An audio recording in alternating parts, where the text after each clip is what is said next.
상쾌한 아침을 열어드립니다. 안녕하세요. 열린시장 상한가를 잡아라 김선영입니다. 각국 정부들의 그리고 중앙은행들의 통화 확장 정책에 힘입어서 상승세이 전체적으로 글로벌 증시의 상승세가 연말 이어서 내년 상반기까지 이어질 것이다라는 전망이 나왔습니다. 한 외신을 보니까요.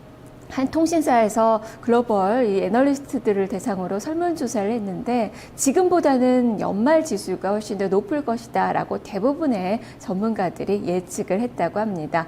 일본 증시의 경우에는 6에서 7%가량 더 많이 오를 것으로 좀 봤고요. 그리고 미국 증시의 경우에도 2에서 3%가량의 추가적인 상승세를 더 내다봤다고 합니다. 우리 증시도 더 기대를 가져볼 만하지 않을까 싶은데요. 일단 오늘 새벽에 마감된 뉴욕 증시의 흐름이 좋았습니다.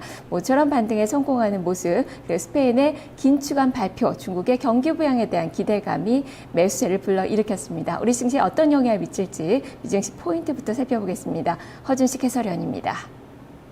네, 뉴욕 증시 경제 지표는 혼조세를 보였습니다만 중국의 경기 부양과 스페인의 경제 계획안 발표가 나오면서 상승 마감했습니다. 월말을 맞은 윈도우 드레싱도 투자 심리 개선에 기여를 했습니다.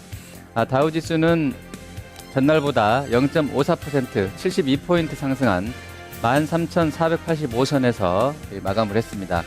대부분의 업종이 상승으로 마감을 했는데요. 소재 섹터가 0.7%, 또 금융, 에너지도 0.7, 0.9% 상승을 했습니다. 기술주도 0.9% 강세를 보였고요. 필수 소비재가 0.45%, 경기 민감 소비재도 0.2% 올랐습니다. 통신주도 0.6% 상승을 했고요. 산업재도 0.14% 상승했습니다. 종목별로는 제너럴 일렉트릭이 2.8% 상승했고요. 인텔이 1.9%, 또 뱅크 오브 아메리카 1.76% 상승했습니다. 홈디포도 1.2% 강세 마감했고요. 알코아 역시 1%로 상승을 했습니다. 반면에 월마트가 0.28% 소폭 하락을 했고요.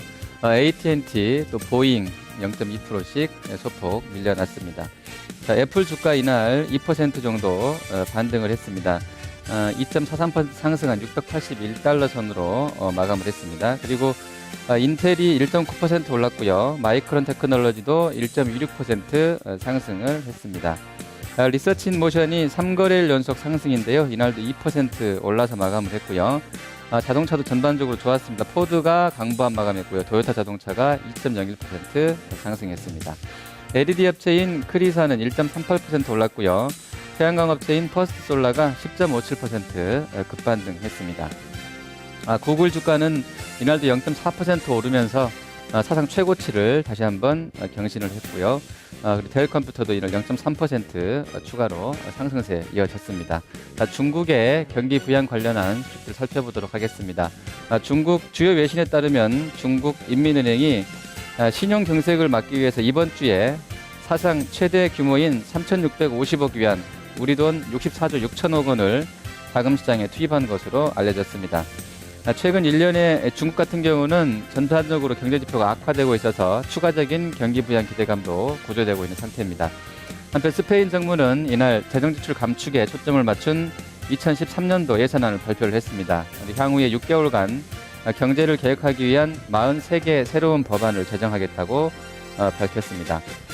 미국의 경제지표는 엇갈렸습니다. 주간 신규 실업생 청구 건수는 직전 주보다 2만 6천 건 감소한 35만 9천 건을 기록하면서 시장 예상인 37만 8천 건을 크게 하회해서 긍정적으로 작용을 했습니다.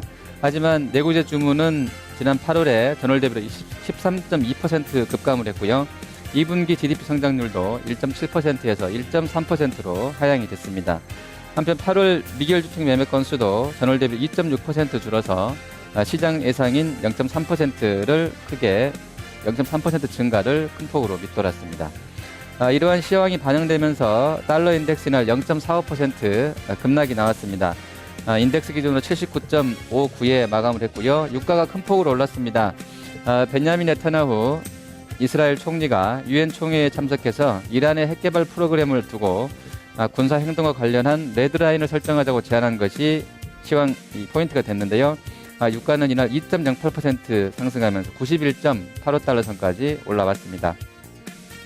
금선물은 1.46% 상승해서 온수당 1,777.60에 마감을 했고요. 옥수수 선물 가격은 이날도 밀렸는데요. 1.17% 하락한 부시엘당 7.16달러로 마감을 했습니다.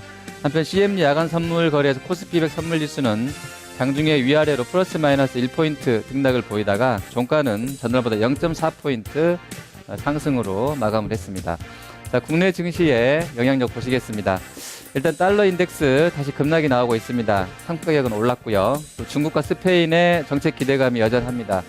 고용 지표는 개선되게 나왔습니다. 그리고 반면에 미국의 내구재 주문이 많이 줄어들었고요. 또 주택 지표가 부진하게 나온 점, 또 유가가 급등했기 때문에 일부 업종군 종목군에는 다소 부정적인 시황이 될 것 같습니다. 뉴스토마토 허준식입니다.